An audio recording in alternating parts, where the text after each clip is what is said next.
For this one, I thought I'd show you the coming into Hastings Seafront car park. As you can see, it's quite quiet and normal up until the point of the roundabouts. This is the big main roundabout where everyone comes in. You can see all the traffic starts blacking up. Bikes start appearing up and nowhere, the big crowds to the left and right of you. And as you get onto the roundabouts, you'll find your descent is stop and go. You can see it's nice and busy and lots going on. You'll also hear a lot of people rev bombing, making all sorts of noise and smoke. In fact, I think there was someone behind me just coming up in a second who was doing a burnout just behind me, and you'll see the smoke, plume of smoke go through.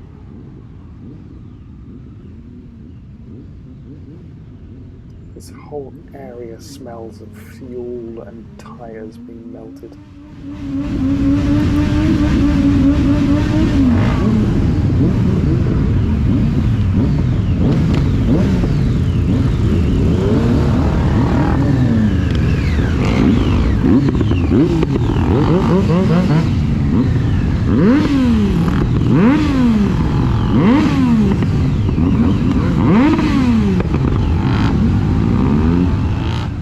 One of the things Hastings does is they put on marshals for the event, and these allow people to kind of stop traffic going across. So you'll see here we're all queuing up to get into the car park, and the marshals there controlling the flow of traffic in that direction. What they'll do is when there's a good gap, they'll stop the traffic in that direction, let us across so we'll all get into the car park safely. Once we're in the car park, there's a few other people directing us to bunch together. You'll see that we kind of enter the traffic jam of the car park.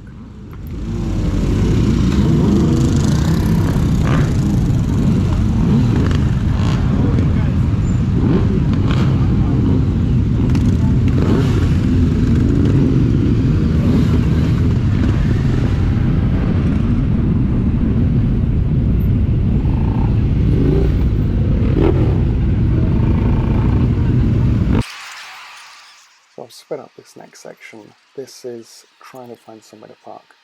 Throughout the entire car park, you're in first gear, clutching and crawling forwards, paddling a little bit, weaving through the actual people, the bikes. The space is really tight, but eventually you will find a parking space. It just might take you about 15 minutes to get there and find it.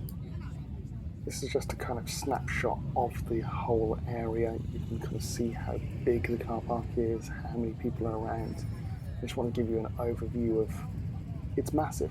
There is the entire car park and most of Hastings Seafront's just taken over by bikes.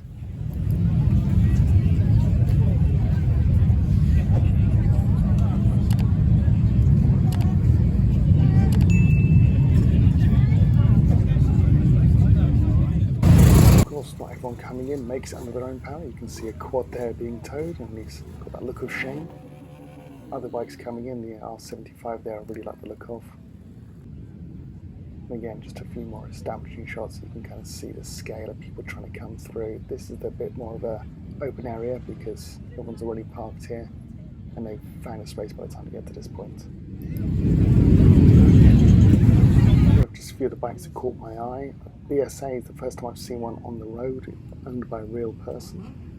2023 plate there. Absolutely gorgeous in person. I've seen it a couple of times now. The other bike that I've seen for the first time on the road is this Harley. I've not seen one of the Pan Americas yet, and owned by someone. Of course, there was some classics and some rebuilds and some custom bikes, such as this Fantic here. Absolutely gorgeous bike. I'm really impressed by the level of detail that went into that. But as I mentioned as well, there's also the classics, and I saw these three classics all lined up together. We've got the Triumph there, the Yamaha 50, and as I pan out, you'll see the original Honda Dax. Harleys are really well represented here, but this was a beautiful example of a custom one done really well. All the chrome, the spring of front ends, such attention to detail, really well done. And of course, let's not forget the Suzuki boys. I saw this group of Suzukis all together, so I had to take a shot of that. And this is the roundabout and the entrance to it. We've got Nikon there coming through. You'll see this is just where everyone kind of comes in, goes through. It's the main thoroughfare. You'll see all the bikes, a load of photographers standing around, the crowd looking around at the people. See the queue of traffic there backing up that I mentioned earlier. It's a great place to sit and stand and watch and have a nice cup of coffee and tea. I've got together a few of the little highlights of this kind of stand there. I was stood for maybe 15-20 minutes. That started getting a bit cold and miserable due to a little bit of sprinkling of rain that I got caught in on the way down. But I thought I'd let you enjoy a few minutes of this.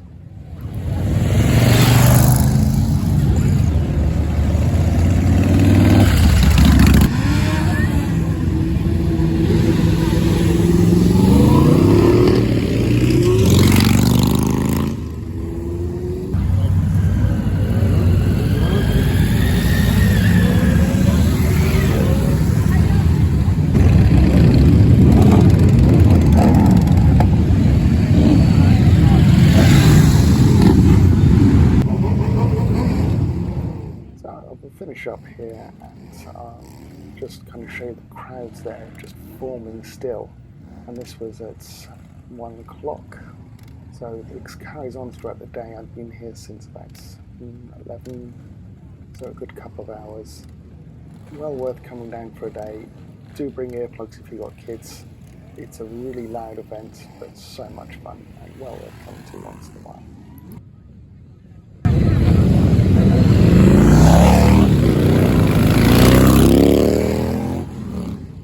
Thanks very much for watching, and please do like, share and subscribe.